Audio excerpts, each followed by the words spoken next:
Okay, there not many students have joined us this morning.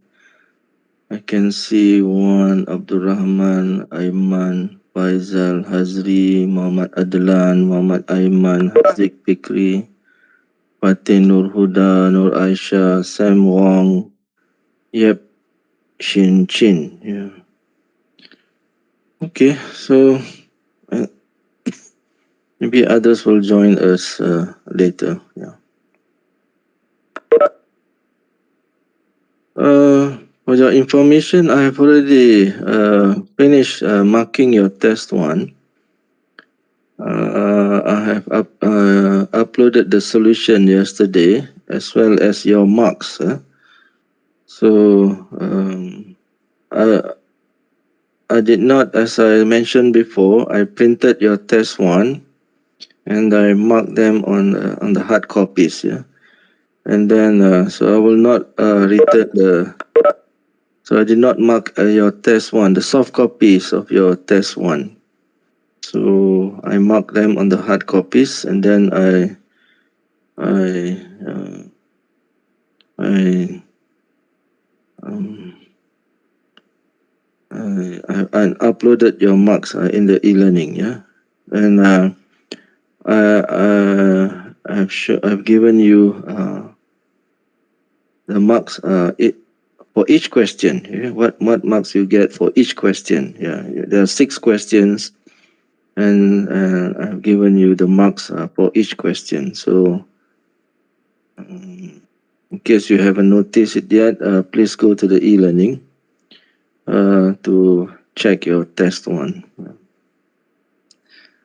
But unfortunately, there were some students who I caught cheating, so this is really sad. Students are not supposed to discuss their solutions with other students. And sometimes, I could detect, whether the students are cheating, sometimes I can remember one student made a mistake, you know, and then if student A made a mistake in one question, and then when I mark student B, I discovered the same mistake. Same mistake did by the student A. So when I look back and I found high similarities, so that means they have been cheating. So this is not good. So you have to face the consequences. If you get caught cheating, you have to face the consequences. Yeah. So let me remind you again. Cheating is a serious offense. Actions, could be taken on those students who were caught cheating. So please remember, do not repeat this offense in the test 2 as well as in the final exam. Okay. You have already been allowed to look at your notes, at your books, so there's no reason why you should discuss your solution also with other students. Yeah. So this is a not an honest practice. Yeah. So you should know this. You have been told this over several times. Yeah? So students are not. Cheating is a serious offense. You must not discuss your solution or show your solutions to other students. And let other students also copy them. So okay. I do not want to give a lengthy lecture, about this. So but bear in mind in your future tests and exams. Yeah. Okay, let me share computer screen. Okay, let's recall what we have discussed in the last lecture before the semester break. This is the lecture given on last Wednesday. About what? 2 weeks ago. Yeah, but okay. Almost 2 weeks ago, right? Yeah. we discussed about triple coordinate in spherical, triple integral in spherical coordinates. Yeah, I've also uploaded this into the e-learning. Okay, and then and then this is the conversion formula for a triple integral in Cartesian coordinates to triple integral in Cartesian in spherical coordinates. Yeah. And then we look at some applications, also some examples and applications.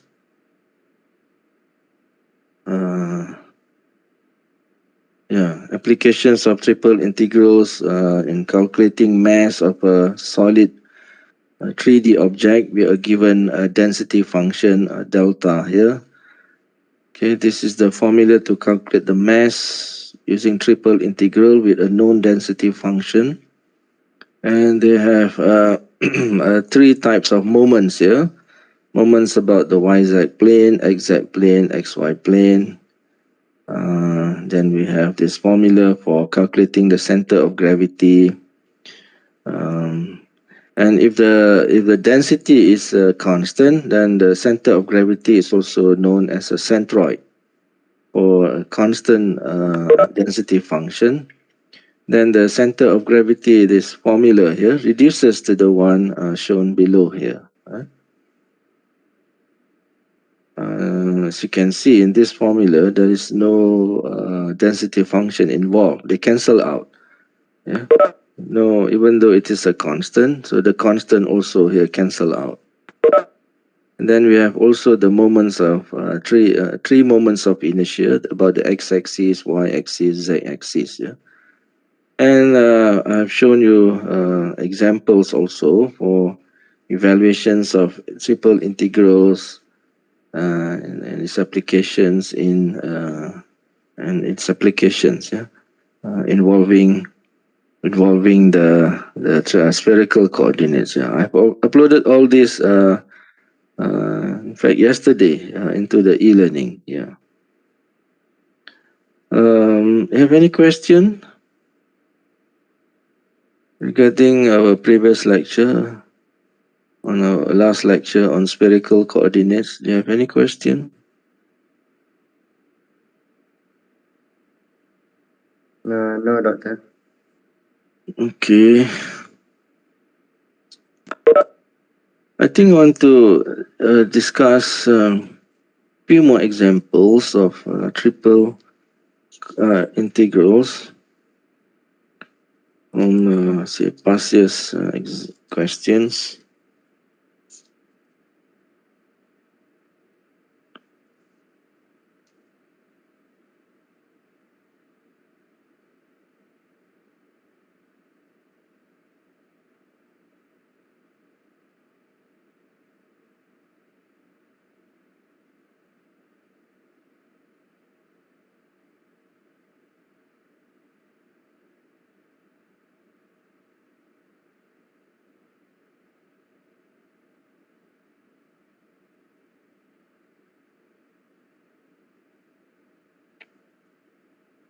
Okay.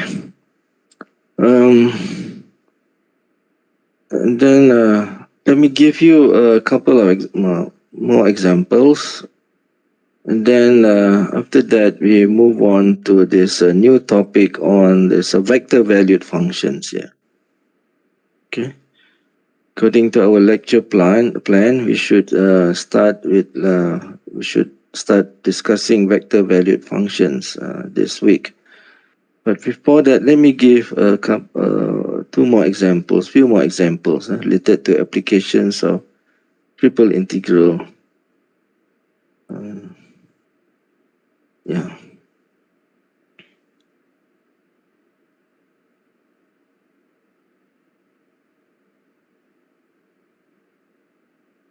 This is a sample final exam question. A solid Q lies inside the cylinder.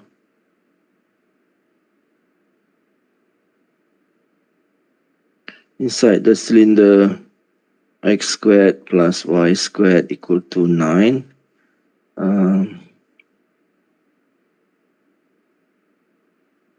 Bounded above by the sphere,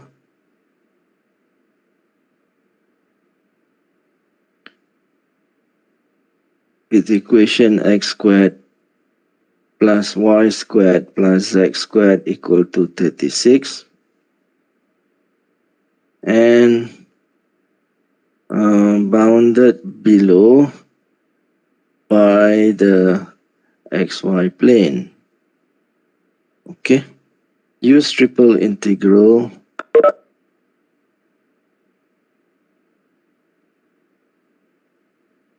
to find. It has two parts, volume of Q, and the second part is the moment of inertia.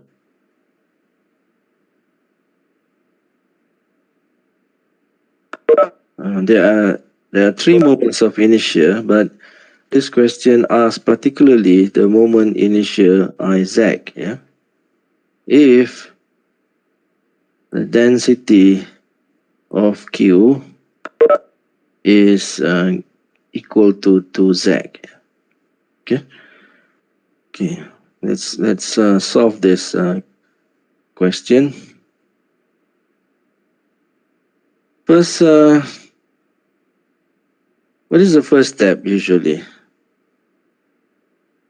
Yes. What is the first step actually? We know that to answer part A, the volume V is equal to the triple integral the volume of Q 1 dV, right? This is the triple integral formula for calculating V, the volume. But in order to evaluate this integral, we need to have limits. We need to put limits, right, to the triple integrals. So what do you think we should do first?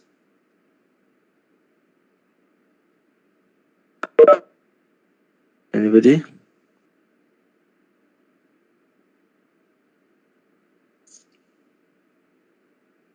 Yes?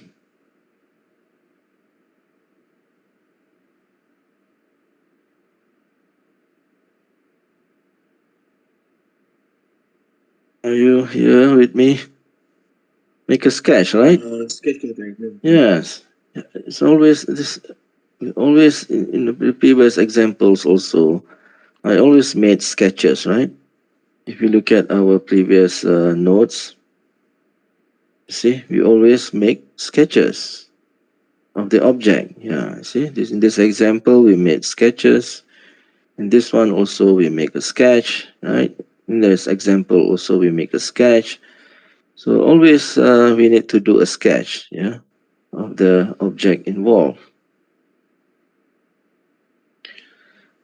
So what is the description of the solid Q? It's a cylinder, squared y squared plus z squared. So by now you should be able, these are common surfaces.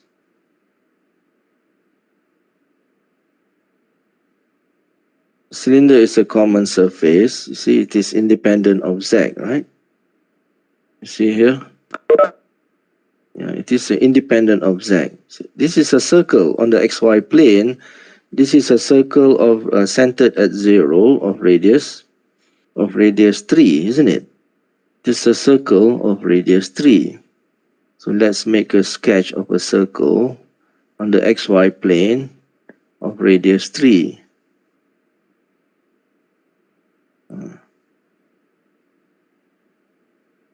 And it is a cylinder. So it is an infinite long cylinder. However, this cylinder is bounded. Okay, it is bounded below by the xy plane, but bounded above by the sphere here. You see, this is a sphere. And now you should recognize this is the standard equation of a sphere centered at origin of radius 6, right? Of radius 6. So let's make a sketch of a sphere of radius 6. So let's sketch the sphere in the above the xy plane, because Q is what? Q is above the xy plane. Yeah. Okay. So we have a cylinder bounded below by the xy plane and bounded above by a sphere. So now let me now sketch the object Q in red. This bounded above, bounded by the cylinder, and then, of course, this is not a very accurate sketch. All right, so I think that should do it. All right, so that is the object Q. Yeah. It is bounded by a cylinder. It is a cylindrical object bounded below by the xy plane and bounded above by the sphere. Okay. So, what do you think? What is the appropriate using triple integral? It is not mentioned here whether one should use the spherical or cylindrical. What do you think? What is the appropriate coordinate system here to evaluate this? Certainly not the Cartesian, right? Certainly not Cartesian.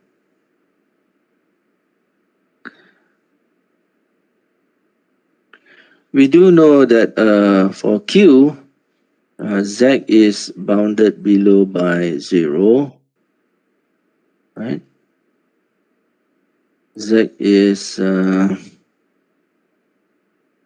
bounded by 0. Any point Z in this object Q is bounded by 0. And this hemisphere, see this, the upper part of hemisphere is Z equal to what? Square root of 36 minus x squared minus y squared. Okay? Z is 36 minus x squared minus y squared. So we can write the bound of Z as greater than 0, less than or equal to 36 minus x squared minus y squared. Okay, if we solve for Z from this equation, okay, we get, if we solve for Z, actually we should have plus or minus, but because Z greater than 0, we only use the plus sign. Okay, what about x and y? X and y is in this green shaded region, right? Yeah. So this circular, so we can use the cylindrical coordinate, isn't it? Points, it is R between 0 and 3.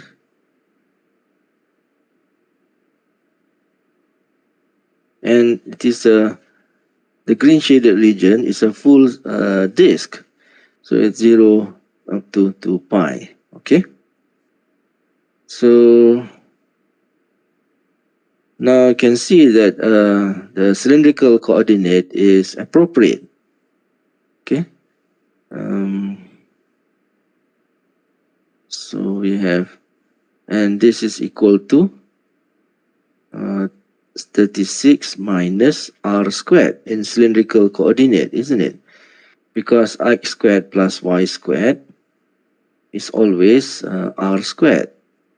Okay, for a cylindrical coordinate, x squared plus y squared is always r squared. Yeah. So the volume now can be written in terms of the cylindrical coordinate. is 1. In cylindrical coordinate, this is what? dz, r dr d theta, right? R dz dr d theta. Yeah. Where z is between the innermost integrals with respect to z, square root. So it is from 0 up to square root of 36 minus r squared. The middle integral is with respect to r. R is between 0 up to 3. And the outermost integral is with respect to theta. Theta is between 0 up to 2 pi. Okay, so this is the setup of the volume integral in spherical coordinate. So first we differentiate with respect to integrate with respect to z.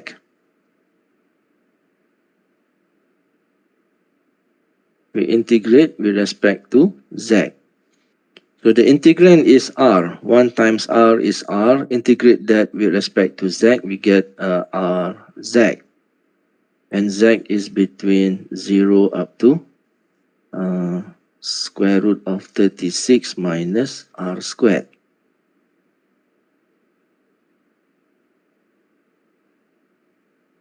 Then we have followed by dr d theta.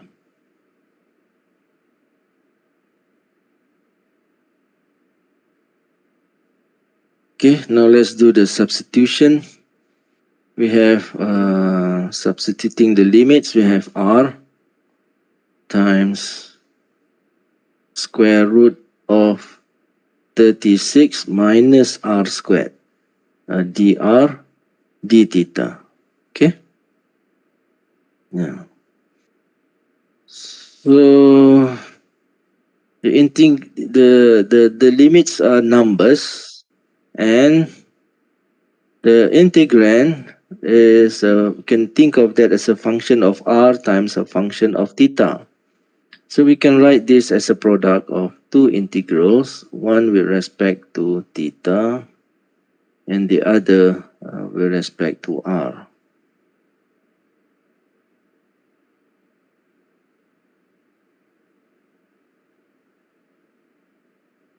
So the first integral with respect to theta has the value 2 pi. What about the second integral? Any idea how to evaluate the second integral?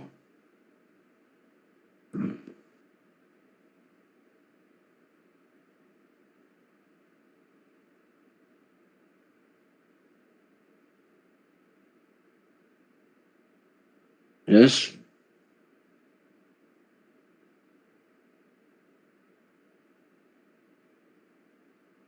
Yes, anybody? How to evaluate the second integral?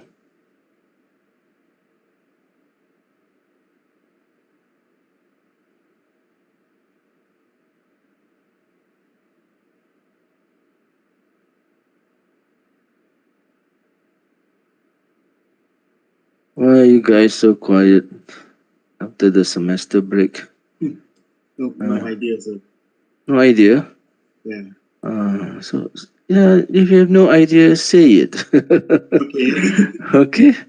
Then just keep quiet. Yeah, you just say it. Otherwise, I won't know. Mm. Okay, sir, okay. Okay, we can try the substitution. Yeah, let's try. We can use the. Imagine, this is the sample test question. So you have a lot of experience evaluating integrals before, right? So one way is the substitution method. So let's say u equal to 36 minus r squared. Then du is equal to minus 2r dr. Okay. So you see we have r dr there, right? R dr there. Yeah. So then this becomes a square root u, and r dr is du over minus 2, isn't it? Yeah. So substitution, yeah. And of course the limit also changed to new numbers. When when r is 0, u equal to 36. When r equal to 3, we have 36 minus 9. 36 minus 9 is, yeah, what is 36 minus 9? 20? 27. 27, yeah. So you see 2 here cancel out, minus. You see the upper limit is smaller than the lower limit, but we have negative there, right?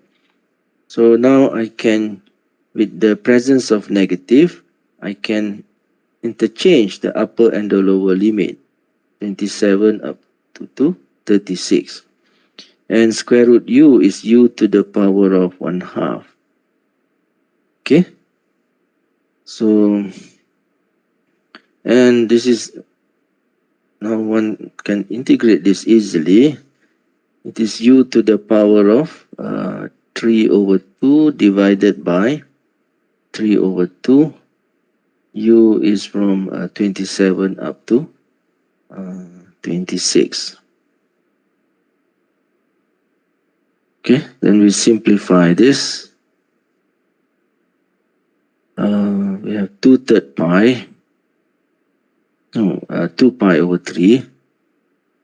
That's equal to 2 pi over 3. First we replace u by 36. So we get the this is 36 to the power of 3 over 2 minus 27 to the power of 3 over 2. Okay? And if you use your calculator, this is approximately 50.4693 pi. All right? So that's the way to do it. Okay? Any question?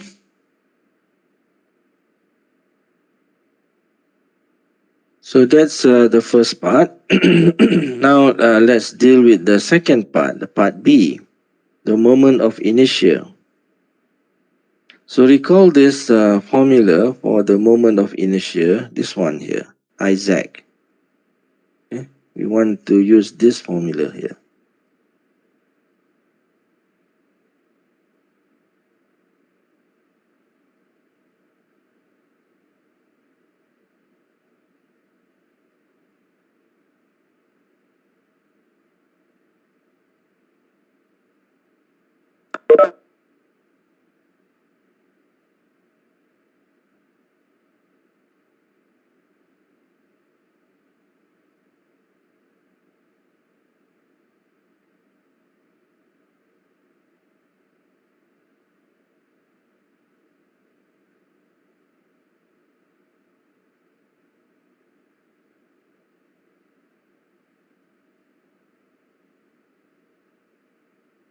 Okay, so in our problems, this is Q.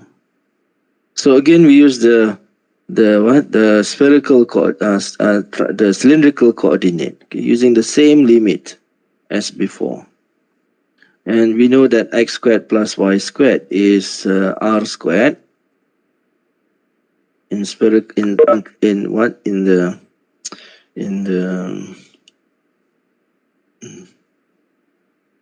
cylindrical coordinate, and this is equal to 2z.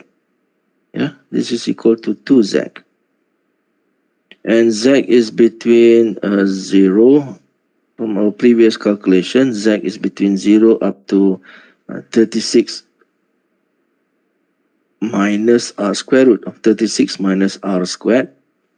So the integrand is 2 r squared, and dv becomes what? dv is r dz dr d theta, right? Yeah. r dz dr d theta. So we have r cube z there. We have 2 r cube z. We have 2 r cube z. Yeah.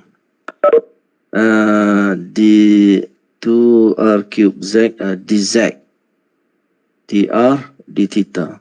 R is between 0 up to 3 and theta is from 0 up to pi. So first we integrate this with respect to z. Okay. So yeah, this is the integral 0 up to 2 pi, 0 up to 3. We integrate 2r cube z with respect to z, it is r cube z squared, right? R cube z squared. Z is from 0 up to square root of 36 minus r squared. Dr d theta. Okay, next we substitute the limits for z. We get r cube z squared is what? Z squared is 36 minus r squared. Dr d theta. Okay. So again, we can write this as a product of two integrals because the limits are numbers and the integrand can be viewed as a product of theta and function of theta, which is a constant, and a function of r. So this is 2 pi, the integral of r cube. Multiply r cube into the bracket, we get 36 r cube minus r to the power of 5 dr d theta. Okay. And okay, I leave it to you to show that the final answer is 1215 pi. Okay. 1215 pi. Okay. Yeah. So that is the calculation for the moment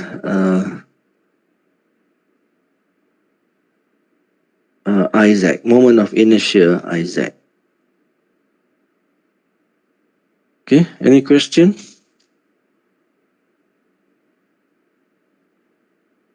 No, sir. No.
Okay, let's do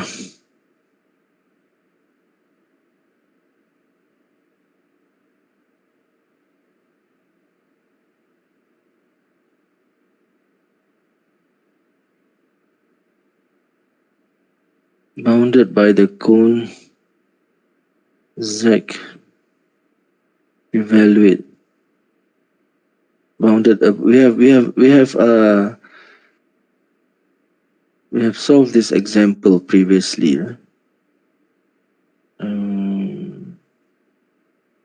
A cone bounded above by a sphere. Evaluate.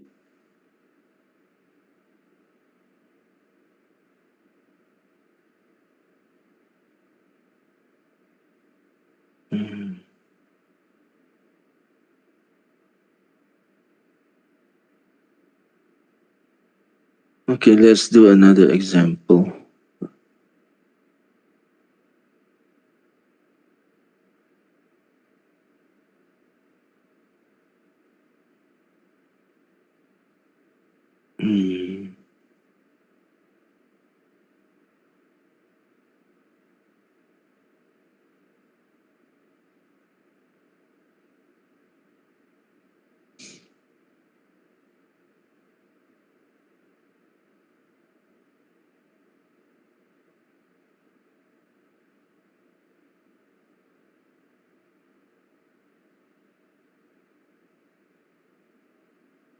Suppose G is a solid bounded by a cone.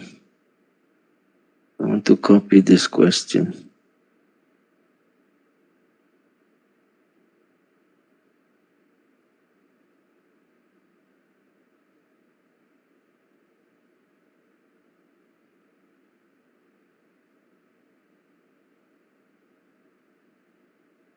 Yeah. So evaluate. And suppose it has a constant density d naught, yeah?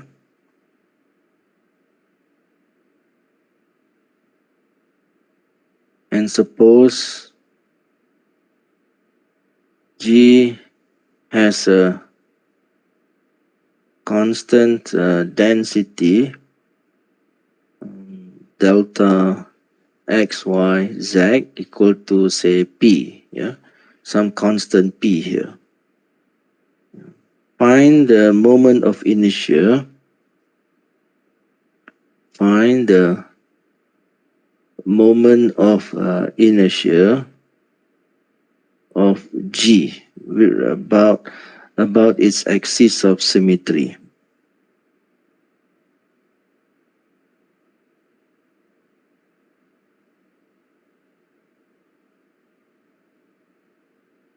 Okay.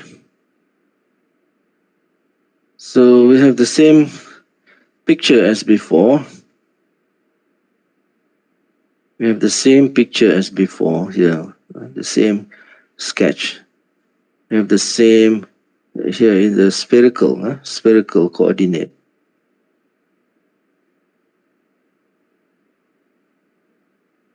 Doctor. Yeah.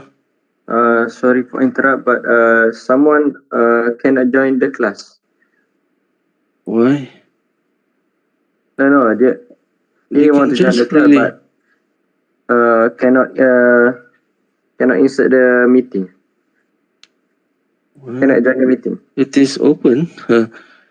It is open. This class is open. I don't have to, to what?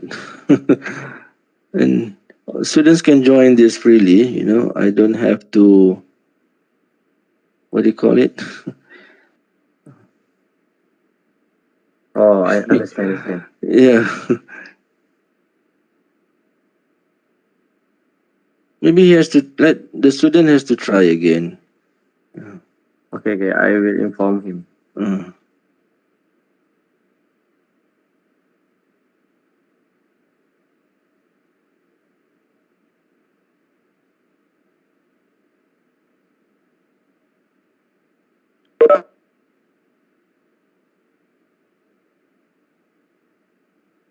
Okay.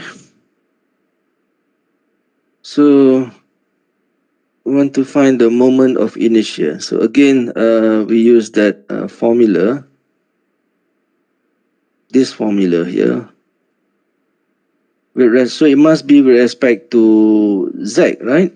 the axis of symmetry of this object is the z-axis. So of course, we need to calculate the moment of inertia with respect to about the z-axis. About this axis of symmetry, from this diagram, it is clear that the axis of symmetry is the z-axis. Okay, this is the what? The z-axis is the even though it is not mentioned in the question, you should be able to figure it out. Yeah, that it is with respect to the z-axis here. So here is the formula, right? So this time we use the spherical coordinate. Yeah, we use the spherical coordinate. You see the spherical coordinate, the object G in terms of spherical coordinate, they all have limits as constants. They all have constant limits. And x squared plus y squared is what is x squared plus y squared? What is x squared plus y squared here? This is a constant p. We know that this is a p, and dv in polar in the spherical coordinate is what? What is it? In spherical coordinate, yeah, this is dv, rho squared sine phi, d rho squared sine phi, d rho d phi d theta. Okay, it is rho squared sine phi d rho d phi d theta. Okay, yeah, according to this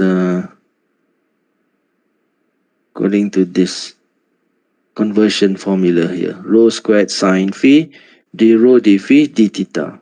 Okay, and what is x squared plus y squared? This is the relationship between the Cartesian coordinate and the spherical coordinate. Okay, and I think I've written it somewhere up here that x squared plus y squared is always no, it's not written here. That you can see here that x squared plus y squared is always rho squared sine squared phi, isn't it? See here, rho squared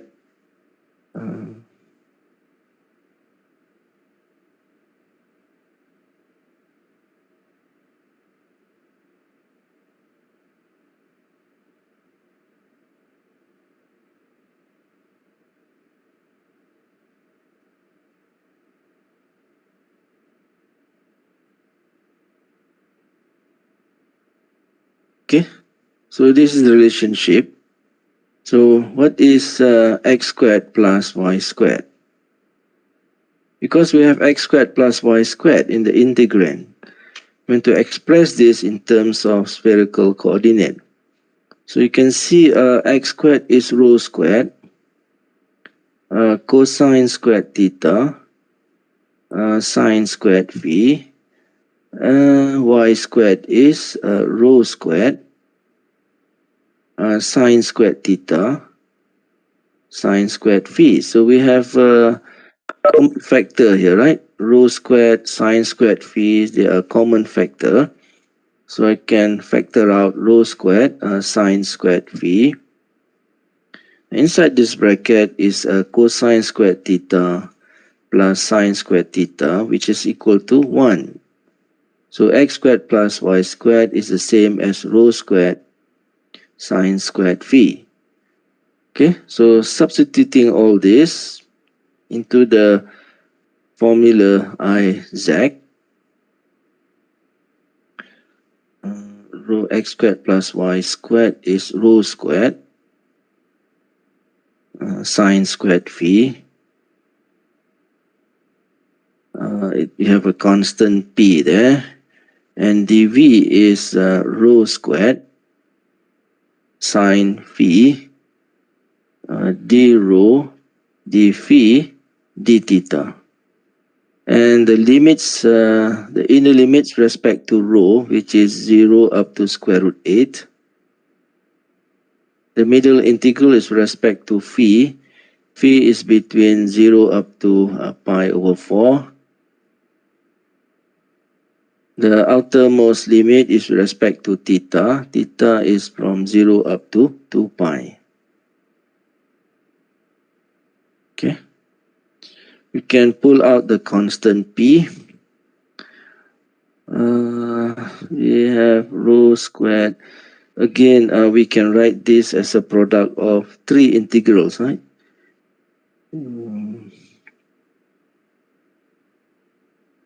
Yes. Yes. The integral 0 up to 2 pi, 1 d theta. And then the integral with respect to rho, or what? The middle integral with respect to phi. Phi is between 0 up to pi over 4. We have sine cube phi here. D phi. And finally, the integral with respect to rho. Rho is from 0 up to square root 8. We have rho to the power of 4. Okay? Okay? So the reason we can rewrite this as a product of three integrals because the limits are numbers and the integrand is a product of a function of theta times a function of phi and times a function of rho. So here a function of theta is 1. Okay? So the first integral is 2 pi here, right? It's clearly, it is 2 pi. Let's evaluate the integral with respect to rho separately. The rho is 1 over 5, rho to the power of 5, rho from 0 up to square root 8. So this is 1 over 5 square root 8 to the power of what? 5, right? 5, yeah. So that is square root 8 5 times. That is square root 8 5 times. What is that?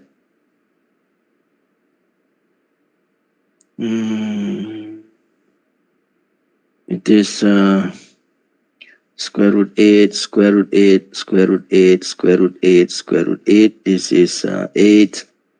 This is product is 8. Square root 8 is also the same as 2 square root 2. So what is all that?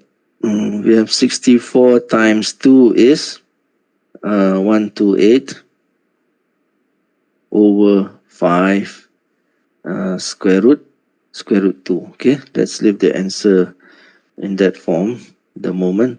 Okay, now let's go to the evaluation of the middle integral, which is sine cube p d phi.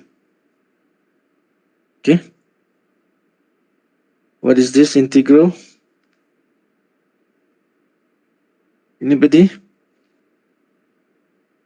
What technique of integration should we use here?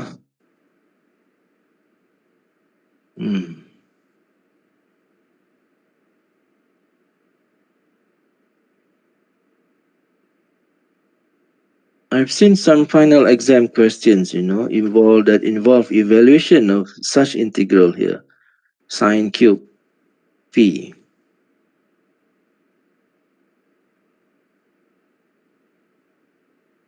Anybody? Okay, let me show you how. There's a trick. Trick is to write this as sine squared phi times sine phi. And then we express sine squared phi as 1 minus cosine squared phi. Okay, what do we gain from here?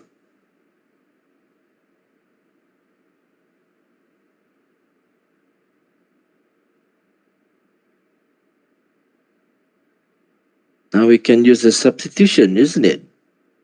we can use the substitution method. Let u equal to cosine phi.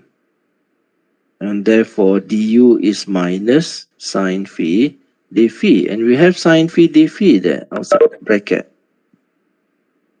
Okay, so that this allows us to use substitution method. Now the integral becomes 1 minus u squared.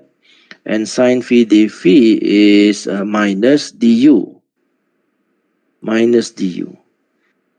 And then we what? Change the upper limits and also the lower limits, change to new limits, right? Upon this substitution, when phi is 0, u is cosine 0, which is 1. When phi is pi over 4, u is cosine pi over 4, which is square root 2 over 2. Okay.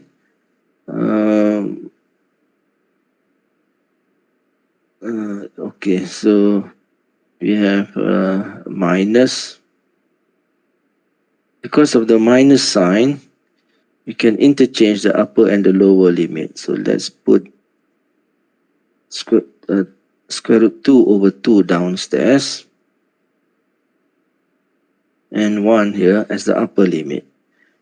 Then we have 1 minus u squared du. Okay, and now we can integrate this easily. It is u minus u to the power of 3 over 3.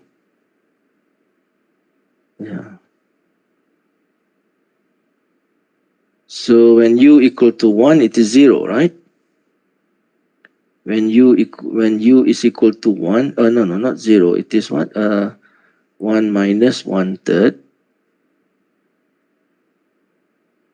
When u equal to square root 2 over 2, we get here square root 2 over 2 times 1/3 times square root 2 over 2 to the power of 3. Yeah. Okay. So here we have 2/3 for the first bracket. What about the second bracket? Here we have square root 2 over 6. We have square root 2 over 2 3 times.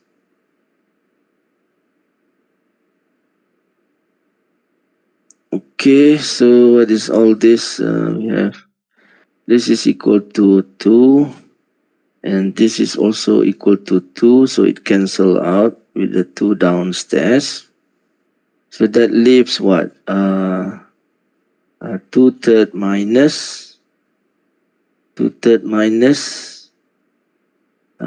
1 over 12, isn't it? 1 over 12, yeah. So we have 8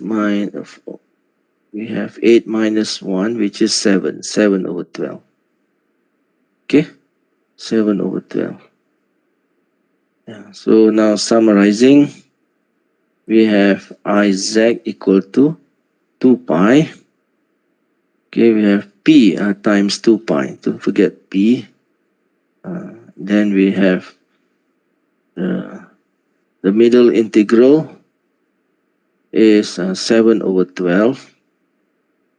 And the last integral is 128 over 5 square root 2. 128 over 5 square root 2. All right.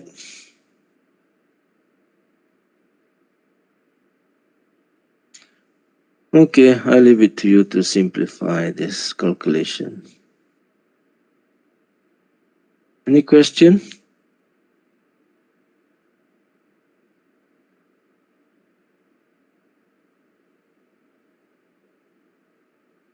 No, sir. Okay.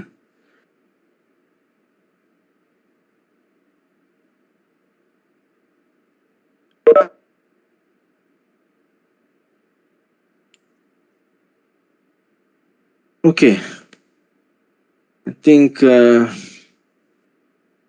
enough example related to applications of triple integrals in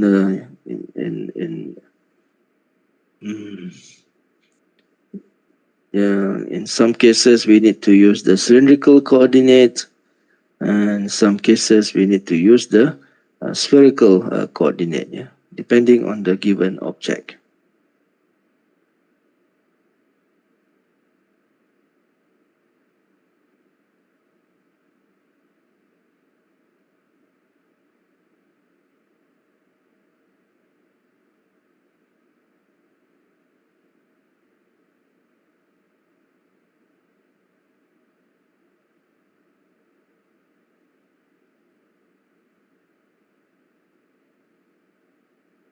Right, if there is no questions, so let me next start talking about vector valued functions. Yeah, graph of vector functions, differentiation and integration of velocity vectors. You have studied vectors before, right? A vector is a quantity that has both what magnitude and direction. Yeah. So now we are talking about vector functions. Yeah. Velocity, acceleration, vector tangent, and vector normal. We have one more class tomorrow at 11.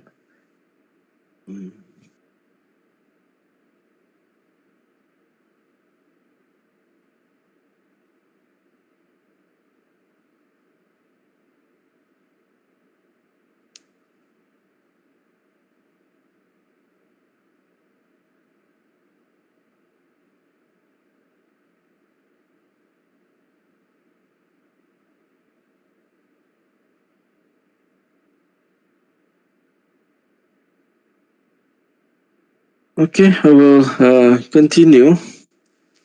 Let's not take a break. 10 minutes break. So I'll just continue so that we can finish around 9:40.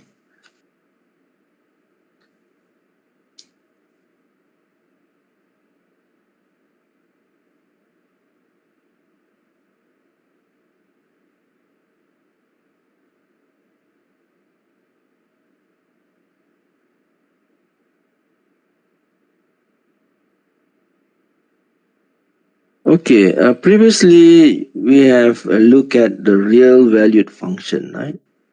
Real valued functions, where the domain is real numbers and the range are also real numbers, right? That's what we have discussed so far. So what is meant by real valued functions?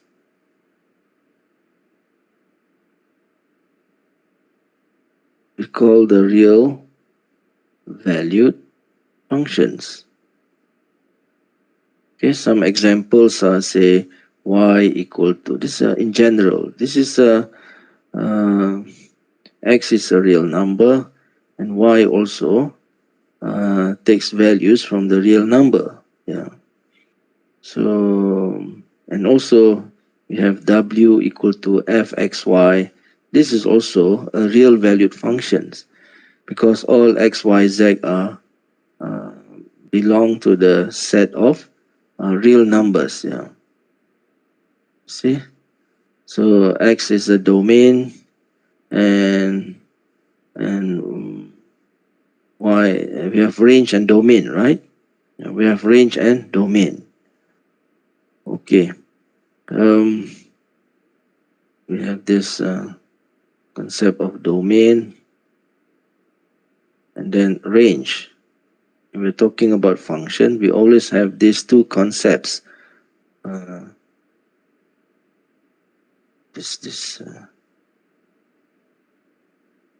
want to write it here.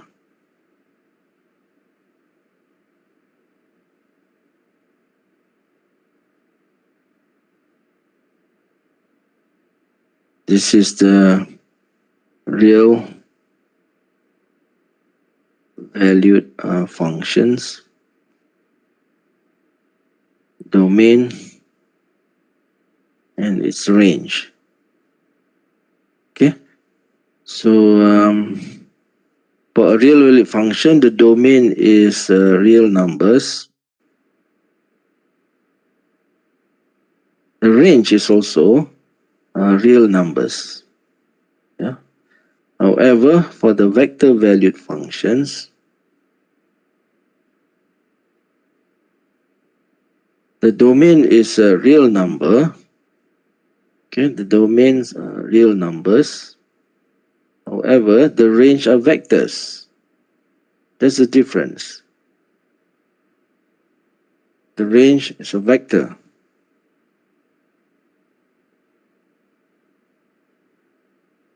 So a vector valued function has the form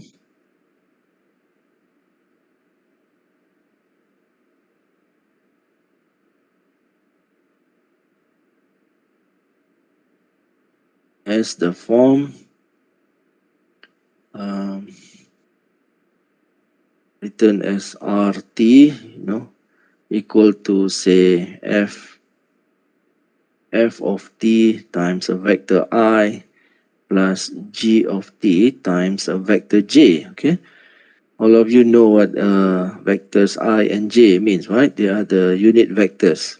Vector I is a unit vector in the x-axis direction, while vector j is a unit vector in the y-axis direction, right?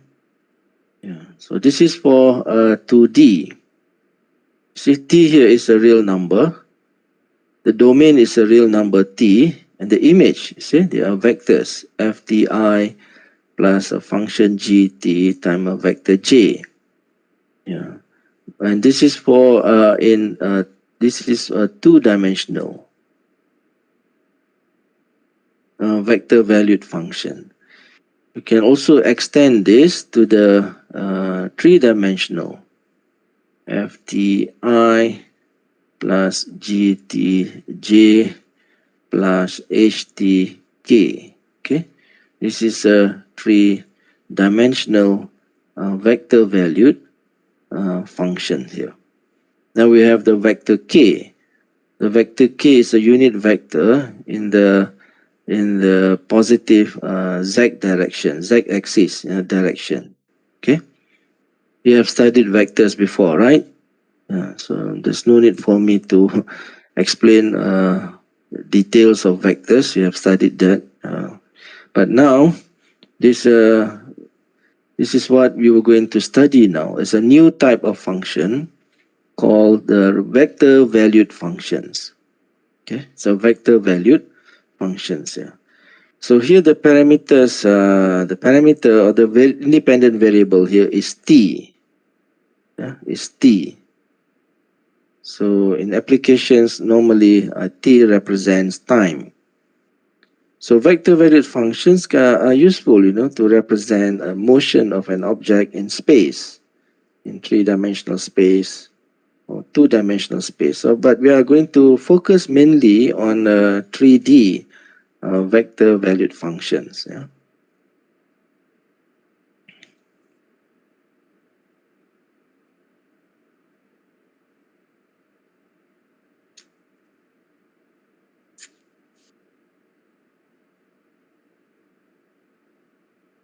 Where's my notes?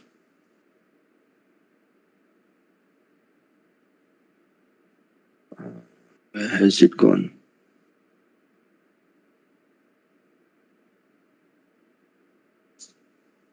Yeah. Okay. So this is the general form of vector valued functions. See, it takes a number t from a real, it takes a real number t to a vector. Yeah. So t here,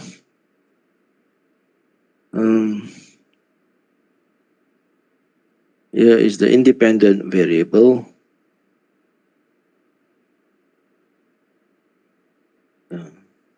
It represents t in most applications. Yeah, t represents t.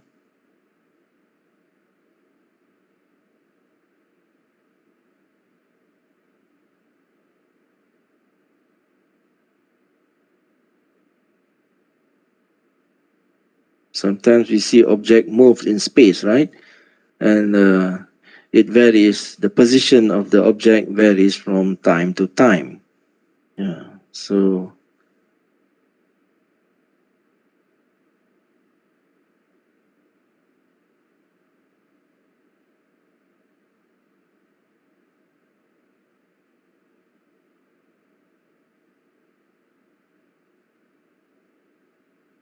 So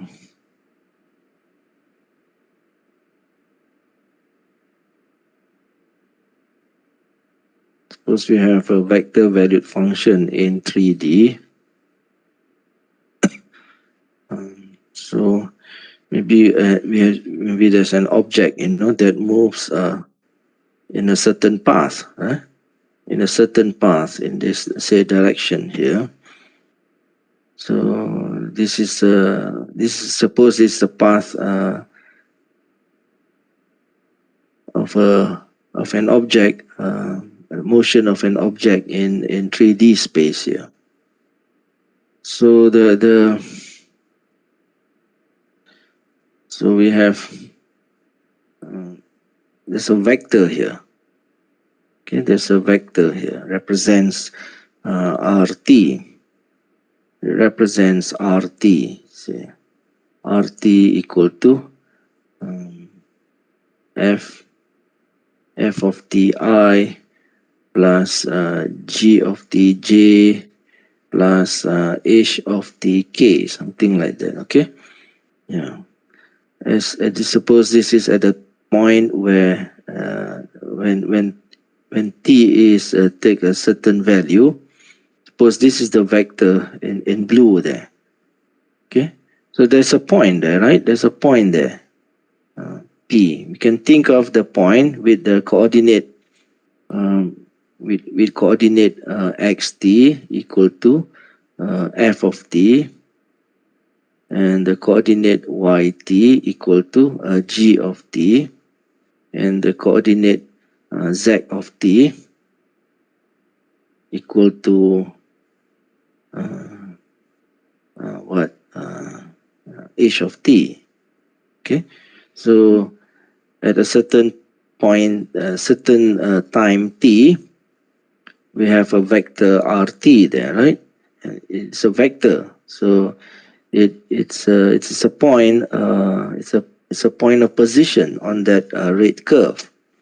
So we can think of the point P with the coordinate xt, yt, gt, with xt equal to ft, yt equal to g of t, and zt equal to ht. It's like parametric equation, right? And written in this form, this can be viewed as a parametric equation also. Yeah, it's a parametric equation there. See, as t varies, so the vector also varies. So the tip of the vector describe this rate curve here. Okay, how it varies from beginning till end. Yeah. So vector valued function is useful to describe motion of an object in space. Okay, in space. So this is also called a space curve. Okay, the curve in red here is also known as a space curve because it is a curve in space. Yeah. And these are also called the component functions. Yeah. The g, f, g, and t, they are also called the component functions. Yeah. They are also called as the component functions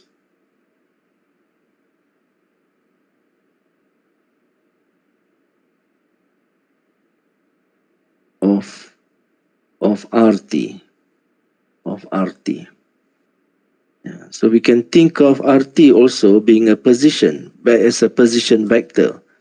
Yeah. Sometimes the vector valued function RT, they are also known as the position vector because it describes position of the point P. Okay, of the point P there. So these are some of the the idea, the concepts of vector valued functions.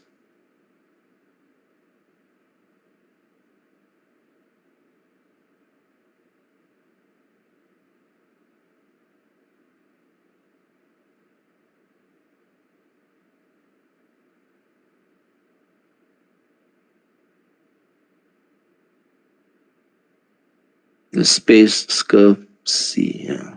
Oh, I need to attach. I need to attach the power cable.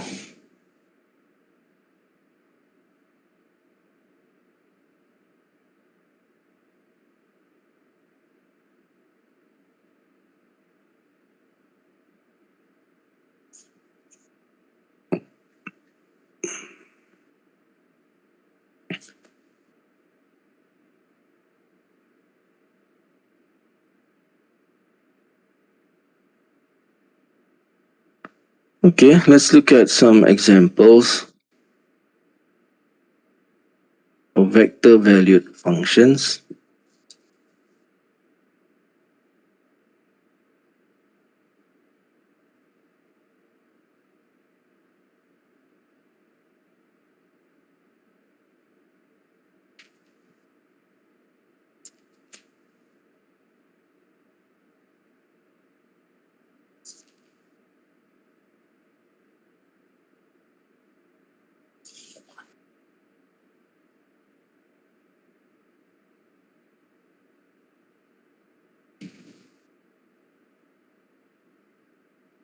A simple example is a vector valued function that describes a straight line in space. Yeah.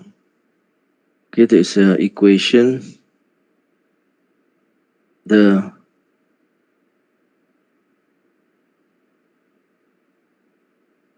vector. Okay, let's discuss that later. Let's look at this example here.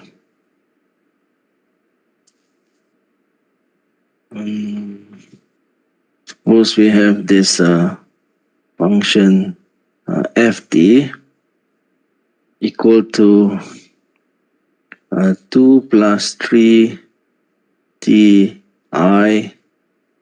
plus square root of t minus 1 j plus 2k here.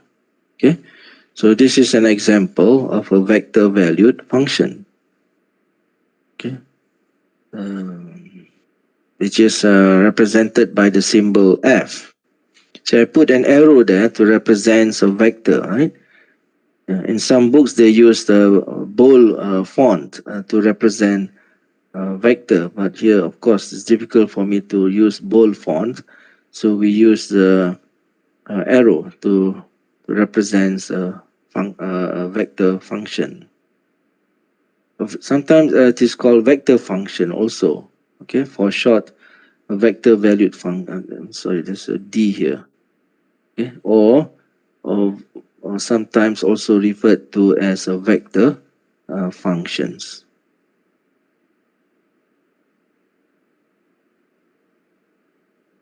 Okay. So what is a domain?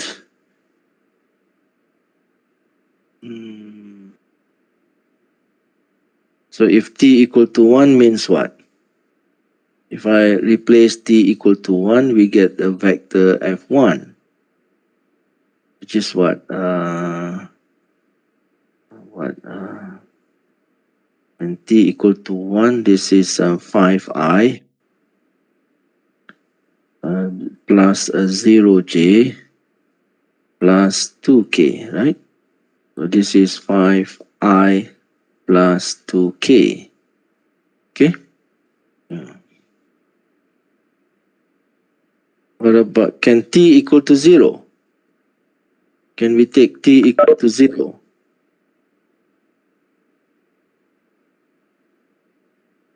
So 1 is in the domain of ft, right? Because f is well defined when t equal to 1. So t is 1 is in the domain of ft. What about t equal to 0? Is it allowed?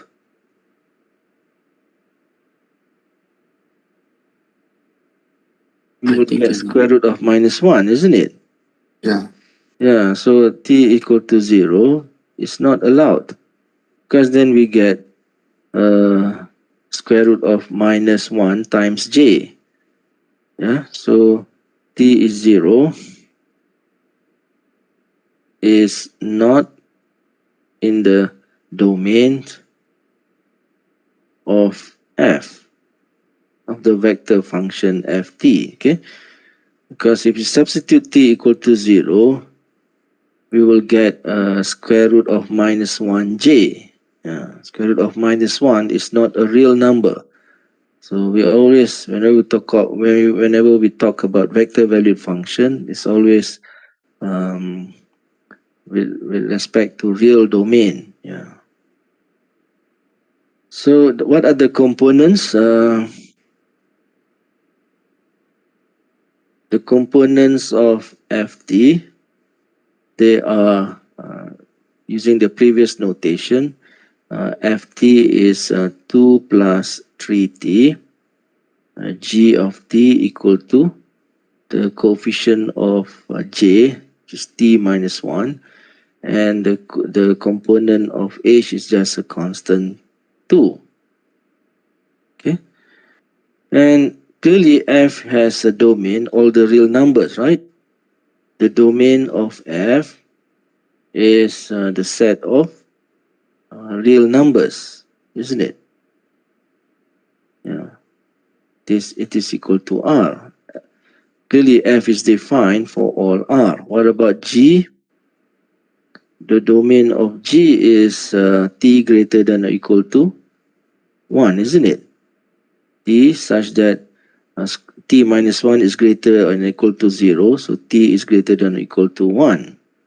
And the domain of h is also all the set of real numbers.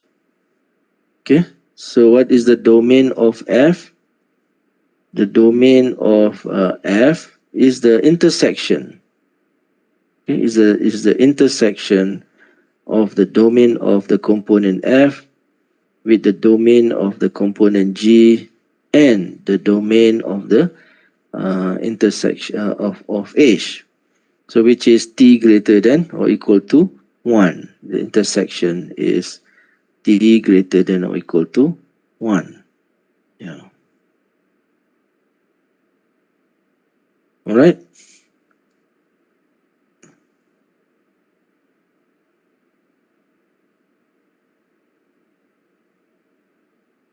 Let's do another example.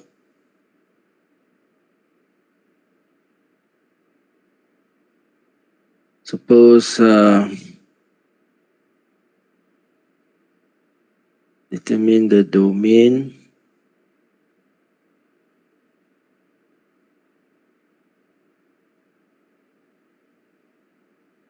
of the, say, vector function RT equal to ln ti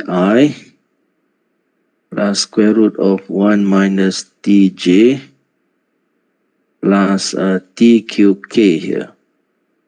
Okay, so this is another example of a vector valued function. So the domain of the vector function R are the intersections of the domains of the components. Yeah. So here the components are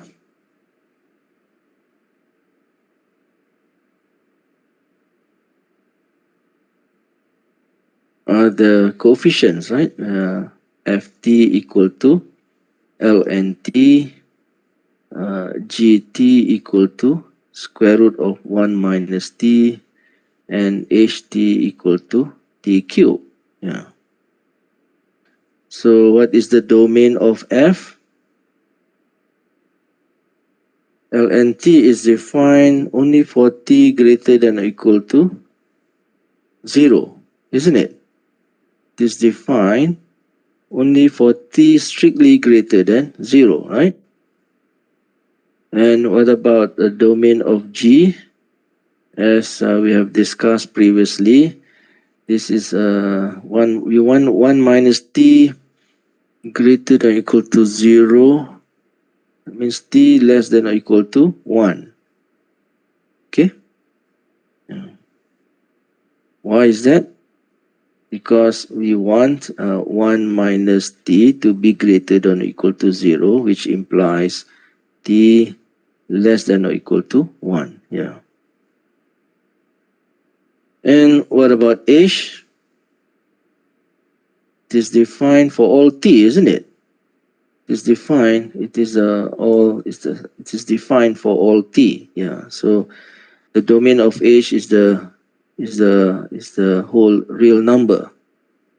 It's the whole real number. Yeah.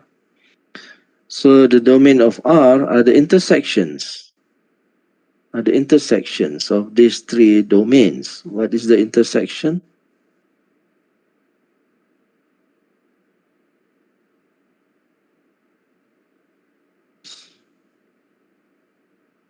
What is the intersection here? The domain of F. You have numbers 0 and 1. The domain of F is t greater than or equal to 0, right? T greater than or equal to 0. Strictly greater than 0. So this is the domain of F greater than or equal to t greater than or equal to 0. The domain of G, t is less than or equal to 1. Yeah. So it is this one here. T, this is the domain of G,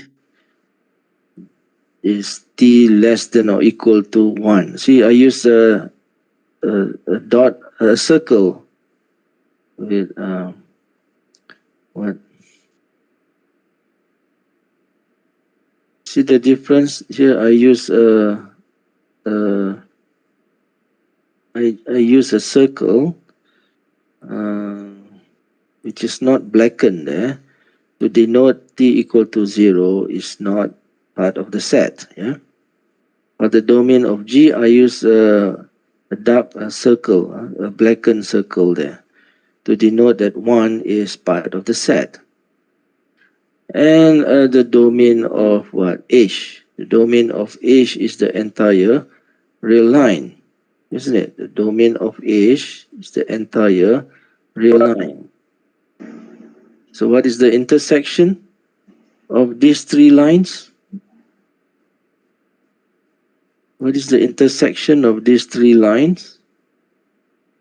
T greater than 0 and smaller equal to 1. 1, yeah. So this is the intersection. Okay, this is the intersection. Yeah. Doktor, Yeah. G dia menghala ke belakang. Sebab T less than or equal to 1. Nampak tak kat sini? T less than or equal to 1. T boleh ambil apa saja nombor yang lebih kecil daripada 1, kan? Tukar yang tadi yang silap tertukar. Oh, tadi lain. Tadi T minus 1 silap. Ni 1 minus T ya. Ni contoh lain ni. This is different example. Okay. So the one in red give us the domain of the vector R. Of the vector R. Of the vector function R. Okay. So the domain of the vector function R consists of all real number t such that t is greater than 0, less than or equal to 1. Yeah.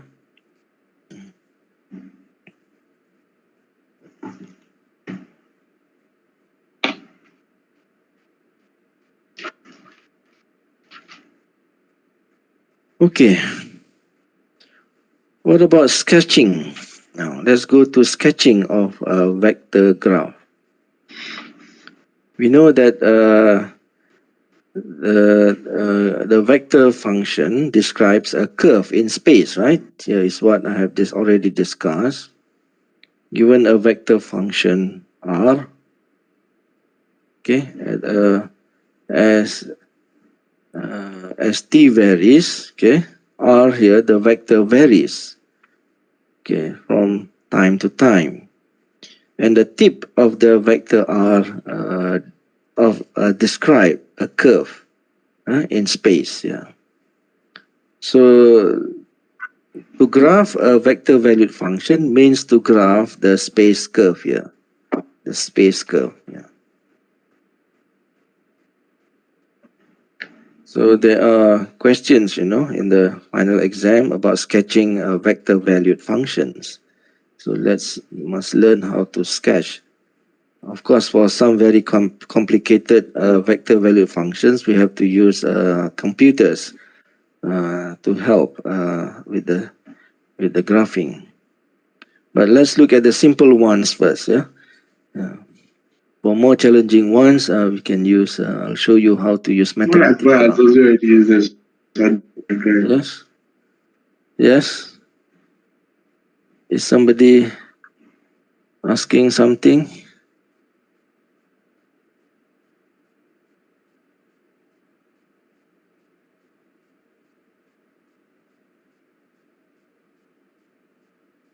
Okay, sketch the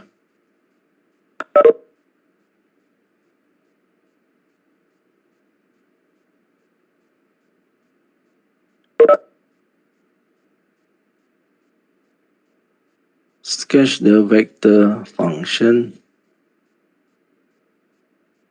Say RT equal to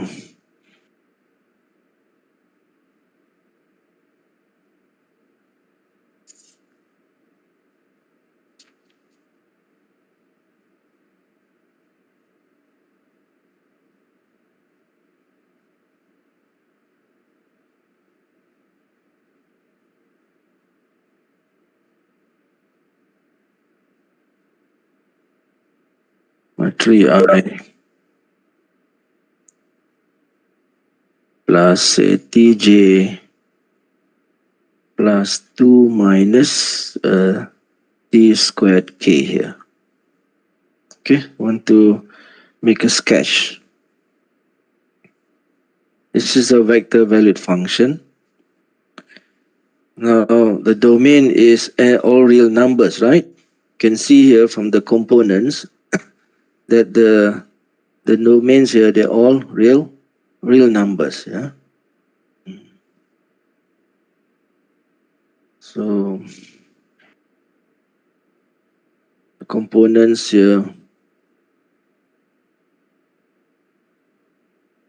let me now use xt equal to 3, yt equal to t, and zt equal to 2 minus t squared, right? So they're all have domains, all are defined.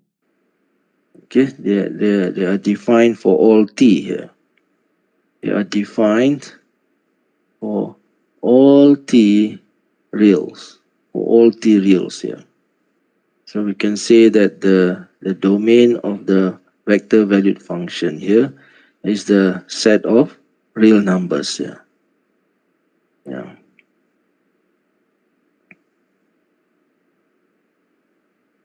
So x is a constant 3, y equal to t. You can think of this as like a parametric equation here, right? For example, yt, we know that yt equal to t, zt equal to 2 minus t squared. Okay, this implies what?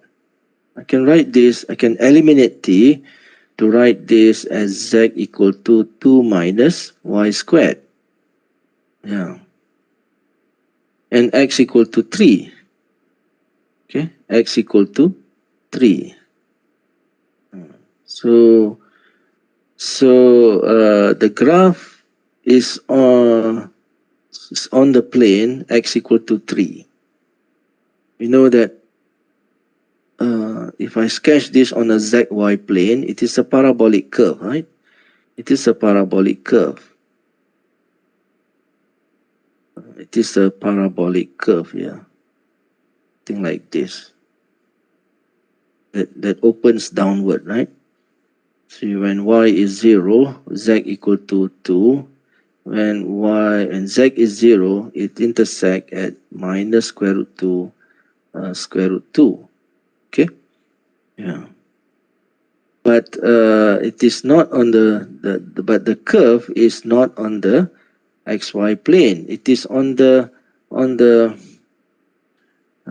x equal to 3, on the plane x equal to 3. Yeah, on the x, this is the curve on the plane x equal to 3. Yeah, so we need to sketch that curve on the plane, the parabolic curve on the plane x equal to 3. Yeah, this is x, y, z. Okay.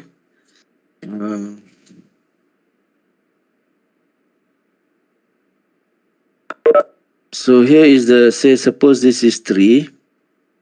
Okay, and this is the plane x equal to 3. Yeah. So we know what the curve looks like on the yz plane, but it is not, we know, the one that I have shown in blue is something like this, right?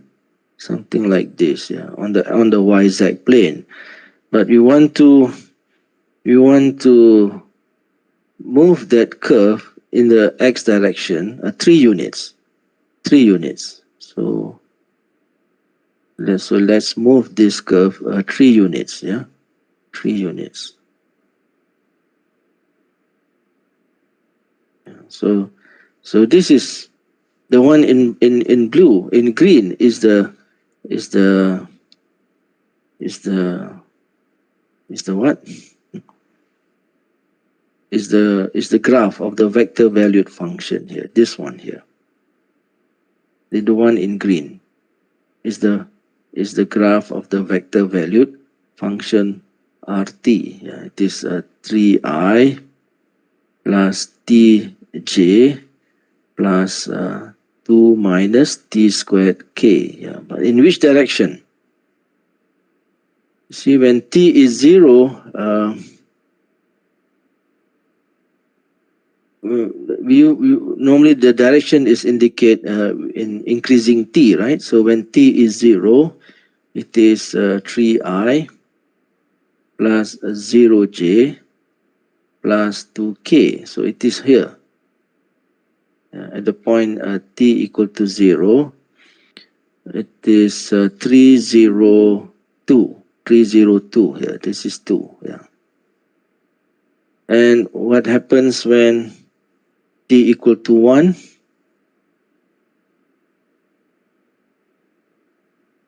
Increasing t. Okay, the direction is in the increasing t. When t equal to 1, it is 3I plus j plus 1 plus k. Plus k. Now where is that point? 313. 311. Where is that point? 313. I 311 is in the first quadrant. Here, right? Somewhere here. Yeah. T equal to 1. Okay? Somewhere there. So that means the direction is in this direction.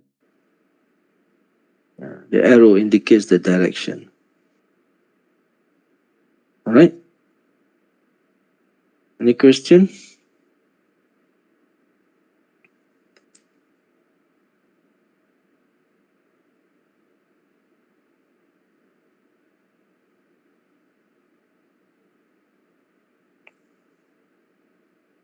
No, sir.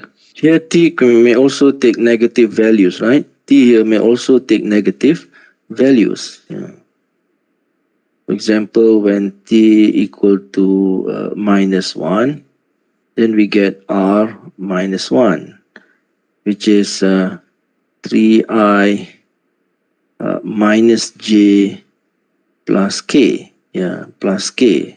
It is somewhere here, when t equal to minus 1.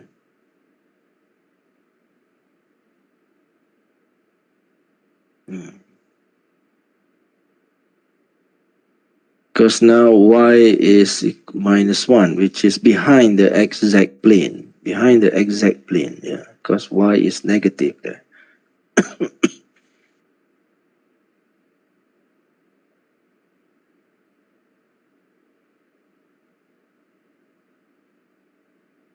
You can also use this mathematical. Let's try. Okay, this software mathematical. Here I've done some sketches. This one is cosine t plus sine t square root t. For some difficult object, we have to use a computer program here. Okay, this one. This is the algorithm. For the vector valued function cosine ti plus sine ti plus square root tj here. Yeah. Let me save this as a PDF file. Save this as a PDF file.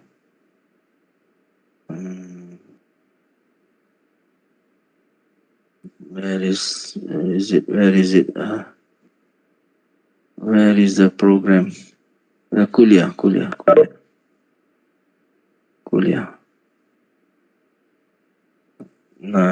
This one. Vector valued functions, yeah.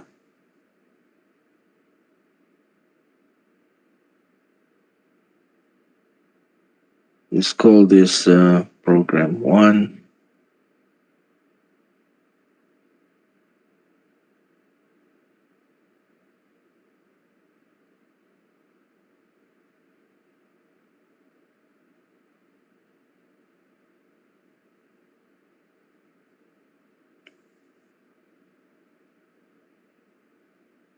Where is the... Oh, I have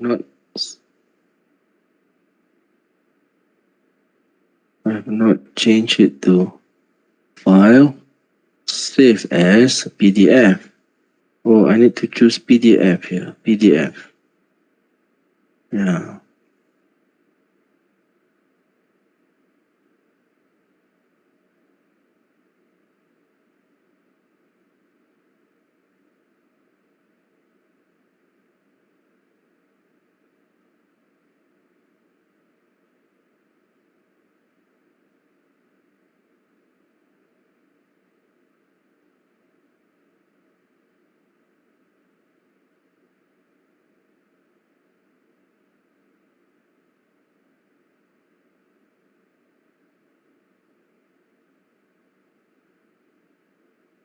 Okay, in this example, we have the function rt given as cosine ti plus sine t j plus square root t k.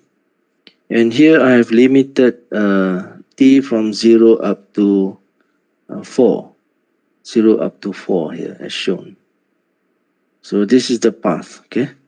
This is the mathematical plot of the vector valued function here. This one is without the arrowhead, yeah, without the arrows. But we know from it is in this direction, right, from the previous.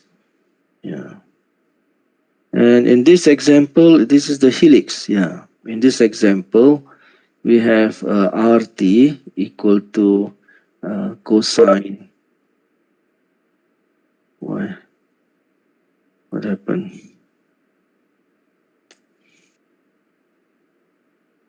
In this example,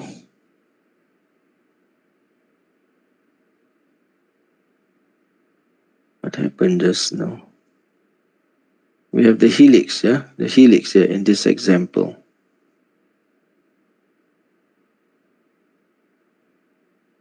In this example, we have RT equal to cosine TI plus sine TJ plus TK. Okay? So this is the mathematical plot of the vector valued function here. This one is without the arrow. You can see that like a spiral. It's a spiral, and this spiral is on the cylinder.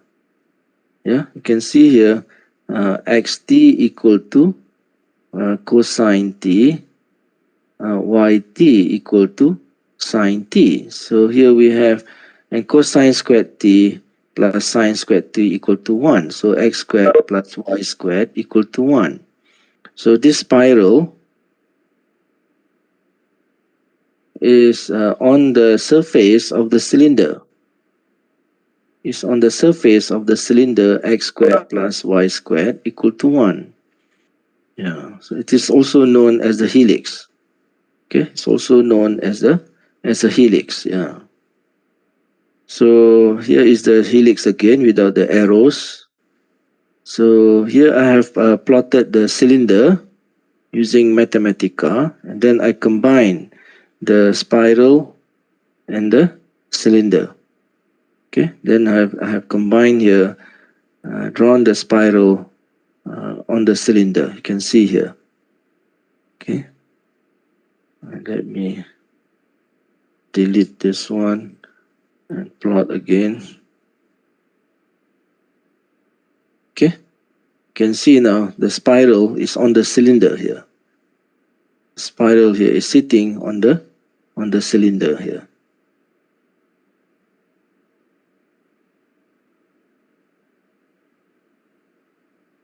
Okay, so for some complicated curves, we have to use Mathematica or some computer or software, yeah, to draw it.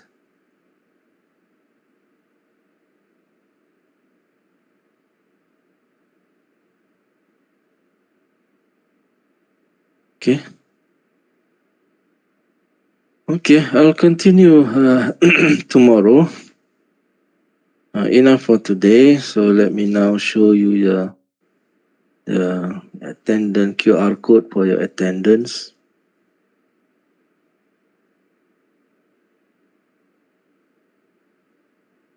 What is this?